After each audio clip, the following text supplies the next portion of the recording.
আসসালামু আলাইকুম দর্শক, এই মুহূর্তে আমি আছি ইউরোপিয়ান জায়ান্ট কটনিক্স একটি খামারে। আমার খুব কাছের পরিচিত এক ভাই সাকিব ভাই, উনি মূলত ইউরোপিয়ান জায়ান্ট কটনিক্স কোয়েলের খামারটা করছে, নতুন শুরু করছে। তো আমরা এই খামারের ভালো মন্দ এবং এই ইউরোপিয়ান জায়ান্ট কটনিক্সের ভালো দিকগুলো, তারপর কিভাবে উনি প্যারেন্ট লালন পালন করতেছে, এখান থেকে কিভাবে হ্যাচিং করতেছে, ব্রুডিং করতেছে, সেগুলো দেখাবো। আমাদের সাথে থাকুন এবং ভিডিও শেষে আমরা ভাইয়ের হলো এই খামারে আসার লোকেশন, মোবাইল নাম্বার জানিয়ে দেবো, যাতে প্রয়োজন সব টাকা আপনারা যোগাযোগ করতে পারেন। ভাইয়ের যে অতিরিক্ত বাচ্চা সেগুলো উনি সেল করে, বীজ ডিমও সেল করে, সেটা নিয়ে আমরা বিস্তারিত কথা বলবো। আমাদের সাথে সাকিব ভাই। হ্যাঁ জি ভাই। তো আপনার খামারটা আসলে আমার এটা ভালো লাগছে যে নতুন কোনো উদ্যোক্তা খামারি বিশেষ করে পোলট্রি শিল্পে কাজ করার আগ্রহ প্রকাশ করছে এবং শুরু করছে, এটা জানলে আমার ভালো লাগে। যেহেতু আপনার বলার কারণে, যদিও গত 3 দিন ধরে বৃষ্টি, প্রচণ্ড বৃষ্টির কারণে আমি আসছি আপনার খামারটা দেখার জন্য। তো এখানে আপনার এখন কতগুলো প্যারেন্ট আছে? এখানে আমার আছে 50 পিস। 50 পিস প্যারেন্ট আছে, জি মেল ফিমেল মিলাই? জি, দুইটা মিলে 50 পিস আছে। আচ্ছা আচ্ছা, এখান থেকে কতগুলো ডিম পাচ্ছেন এখন? এখান থেকে আমি 30 থেকে 32টা পাচ্ছি ডিম। আচ্ছা, ডিমের সাইজগুলো ইউরোপিয়ান জায়ান্ট কটনিক্স ডিমের সাইজটা খুবই বড়, জাপানির থেকে খুবই বড়। বড় মানে সাইজ যেমন এদের অনেক বড়, ডিমের সাইজটাও বড়, তাই না? হ্যাঁ। আচ্ছা, এখান থেকে আপনি এখন 30 থেকে 32টা পাচ্ছি ডিম পাচ্ছেন। তাহলে আপনি এখানে ফিমেল কতগুলো আছে? এখানে আপনার হচ্ছে 30টা মহিলা আছে, 20টা পুরুষ আছে। তাহলে তো আপনার প্রায় এখানে আছে আরো। আচ্ছা আচ্ছা, এখানে কয়টা ফিমেল আছে? এখানে আছে 2টা পুরুষ আছে, 6টা মহিলা আছে। তাহলে 6 আর 30 হলো আপনার 36টা অলমোস্ট হলো ফিমেল আছে। হ্যাঁ, কিন্তু 32টা 30টা পাওয়া যায়। তার মানে আপনার 90% এর বেশি ডিম পাওয়া যায়। জি, 90% এর বেশি, তাই না? তো সেই হিসাবে তো ডিমের পার্সেন্টেজ আপনার জাপানিজ কোয়েলের চেয়ে বেশি ছাড়া কম বলা যায় না, তাই না? খুবই ভালো দিচ্ছে, কারণ আমার খাবারটা খুব ভালো। তার জন্য।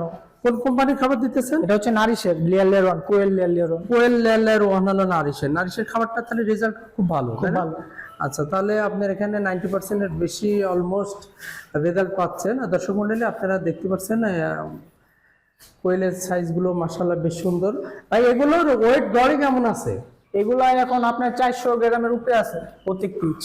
প্রত্যেক 400 গ্রামের উপর। মেলগুলো কি একটু সাইজে বড় হয় নাকি ওই একই সাইজ? একই হয়, আবার একটু ওজন কম বেশি হয়ে থাকে। মানে ওই গড়ে হলো সমানই ধরা যায়, সমানই ধরা যায়। গড়ে সমানই ধরা যায়।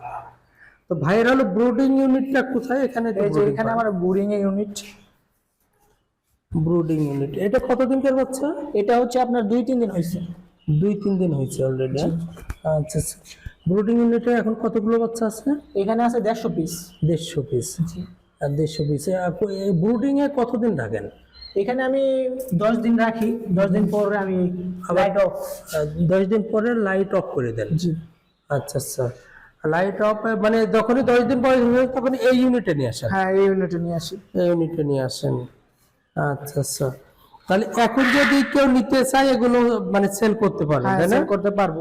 এখন এখানে যা আছে ওনারা নিয়ে কোনো ভেজাল ছাড়া পালতে পারবে। মানে এখন আর ব্রুডিং টুডিং কোনো ঝামেলা নেই, ঝুঁকি খুবই কম, তাই না? জি, এগুলো ভ্যাকসিন কমপ্লিট দেওয়া আছে, কোনো প্যারা নেই।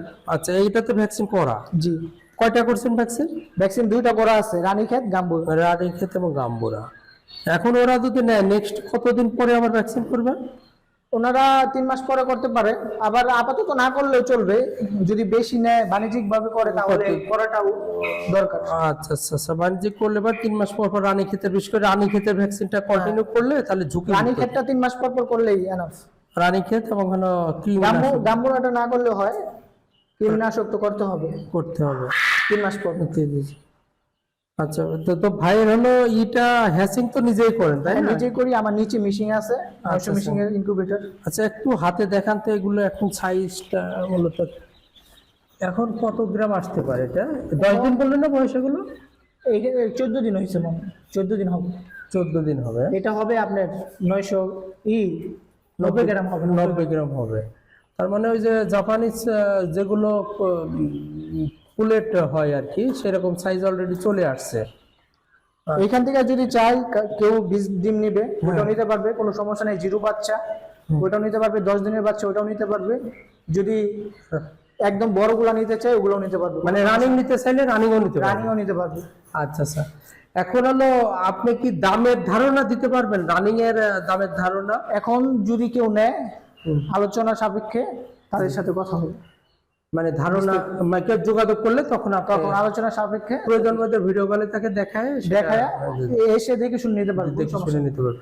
আর যদি ঢাকার বাইরে কেউ যোগাযোগ করে তাহলে ডেলিভারি করতে পারবো, আর ঢাকার ভিতর হলে নিজে আমি গিয়ে দিয়ে আসতে পারবো, কোনো সমস্যা নেই। ঢাকার ভিতর হলে পরে নিজে হোম ডেলিভারি দিয়ে আর ঢাকার বাইরে হলে পরে পরিবহনের মাধ্যমে।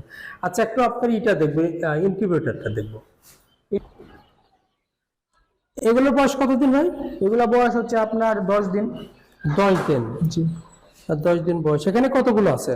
এখানে আছে 120টা। 120 পিস? হ্যাঁ জি, 120 পিস। তো এইটার তার মানে ব্রুডিং পিরিয়ড শেষ হয়ে গেছে? জি জি, ব্রুডিং পিরিয়ড শেষ হয়ে গেছে, এটাও এখন সেল করবেন বা আপনি যদি প্যারেন্ট করতে চান সেটা করবেন, তাই না? জি, এটা ভ্যাকসিন এখনো দেওয়া হয় না, এটা আজকে কালকে দিয়ে দিব। আচ্ছা, আজকালের ভিতর ভ্যাকসিন দিবেন? জি। আচ্ছা আচ্ছা আচ্ছা, ওই যে মার্বেল দিয়ে রাখছেন পানির ভিতর? মার্বেল দেওয়ার কারণ হচ্ছে যখন ছোট থাকে ওরা পানিতে পড়ে অনেকে আছে মারা যায়, পানিতে পড়লে আর উঠতে পারে না, উঠতে পারে, এই কারণে মূলত মার্বেল দেয়। মার্বেল দেওয়া, এটা আবার এই যে 2 একের ভিতরে উঠায় ফেলবো। আচ্ছা আচ্ছা, তো যারা হলো নতুন খামারি আছেন, এটা একটা লার্নিং আর কি, শিক্ষণীয় বিষয়। আপনারা অবশ্যই 0 বাচ্চা দিলে পারে পানির ভিতর হলো মার্বেল দিবে, মার্বেল বা অনেক আছে ইটের খোয়া দেয়, ইটের। আচ্ছা আচ্ছা, মানে যেটাই হোক যাতে পানিতে না ডুবে এরকম হলো ব্যবস্থা করে রাখা। তাহলে ভাই হলো ডিমগুলো উঠাই এখানে রাখেন, তাই না? জি জি, আমার বেশ কিছু ডিম ছিল, আমি মেশিনে দিয়ে দিয়েছি। মেশিনে কয়দিন পর পর ডিম ঢোকান? মেশিনে আমি 1 সপ্তাহ পর পর দিই। 1 সপ্তাহ? 1 সপ্তাহ পর পর আমার 0 বাচ্চা নামে। এটা কি ফ্রিজ আপ করেন নাকি ডিম এইভাবে রাখেন? আমি ফ্রিজে রাখি, হচ্ছে রাখা হয় না, 1 সপ্তাহ পর পর যেহেতু দিয়ে দিই, যদি 1 সপ্তাহ ওভার হয় তাহলে ফ্রিজে রাখা তারপরে দিই। মানে 1 সপ্তাহ পর্যন্ত ফ্রিজে রাখার প্রয়োজন নাই? প্রয়োজন নেই, 1 সপ্তাহ পর্যন্ত ফ্রিজে রাখার প্রয়োজন নাই, এটা বাইরে নরমাল টেম্পারেচারে রাখলে পারে হয়। আর 1 সপ্তাহ যখনই বেশি হয়ে যায় তখন ফ্রিজ আপ করার প্রয়োজন, ফ্রিজে রাখি। আচ্ছা, ফ্রিজ আপ যেগুলো করেন সেগুলো আপনার মেশিনে দেওয়ার কত ঘন্টা আগে বের করেন ফ্রিজ থেকে? ফ্রিজ থেকে আমি 1 দিন আগে বাইর করে রাখি, তারপরে স্প্রে করে জীবাণুনাশক স্প্রে করে তারপর দিয়ে দিই মেশিনে। 1-1.5 ঘন্টা আগে বের করলে? একদিন আগে বাইর করি। সরি, 1 দিন আগে বের করলে ওটা মানে জীবাণুনাশকটা দেন হলো মেশিনে ঢুকানোর আগে জীবাণুটা যাতে না থাকে। আচ্ছা, এটা তো মেল না ফিমেল ভাই? এটা হচ্ছে আপনার মেল। জি। এটার ওয়েট কেমন আসবে আপনি ধারণা করতেছেন? এটা হচ্ছে আপনার 400 গ্রামের উপরে হবে। 400 গ্রামের উপরে হবে? জি। তাহলে তো সবগুলোই আপনার এরকম সুন্দর নাদুস, সবগুলো পাখিগুলো। এখানে আমার 3-4 কালার আছে, সাদা আছে, ক্যাশ কালার আছে, 3 কালারের আছে? 3-4 কালার হয়।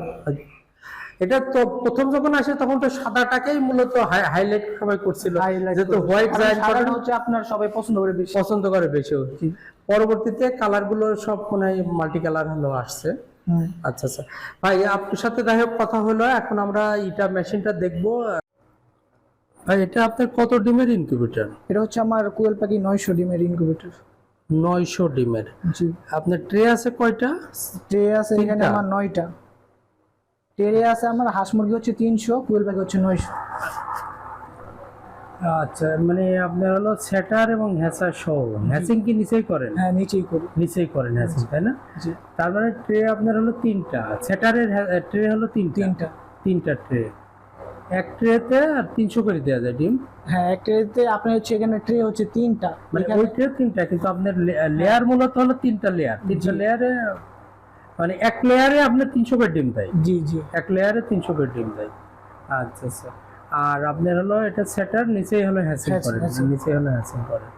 এখন আপনার যখন নিচে হ্যাচিং এর জন্য নামান তখন কি আর্দ্রতা সমস্যা হয় না? আর্দ্রতা কোনো সমস্যা নেই, এগুলো হচ্ছে অটোমেটিক, সব অটো। ওই যে আর্দ্রতা সবকিছু দেওয়া আছে না, সেটা ঠিক আছে, কিন্তু মনে করেন যে আপনার ডিমের আর্দ্রতা আর হ্যাচিং এর আর্দ্রতাতে, হ্যাঁ, এটা তখন আমি চেঞ্জ করে দিই এখান থেকে কিছু সেটিং করা লাগে। 3 দিন আগে বা 4 দিন আগে সেটিং করা লাগে, তখন আমি সেটিং। এটা কি আপনি রেডি কেনা নাকি কাস্টমাইজ করে নিছেন আপনি? না, এটা আমি আর কি নাই, এটা মানে রেডি কেনা এটা হচ্ছে বিসমিল্লাহ এগ্রো সাইফুল ভাই আছে, উনি এই মেশিনটা নিয়েছে, ওনার কাছ থেকে দেখে আমি এই মেশিনটা ও নিয়েছি। আচ্ছা মানে আপনার এখানে কেউ যদি আসতে চায়, ঠিকানা, লোকেশন এবং মোবাইল নাম্বার একটু বলে দেবেন দর্শকদের উদ্দেশ্যে। আমার লোকেশন হচ্ছে ঢাকা যাত্রাবাড়ি জুরানি। জুরানি এসে আমাকে কল দিলেই হবে। আমার ফোন নাম্বারটা হচ্ছে 018-70-76-0645। এটাতে আমার হোয়াটসঅ্যাপ, ইমো দুইটাই আছে।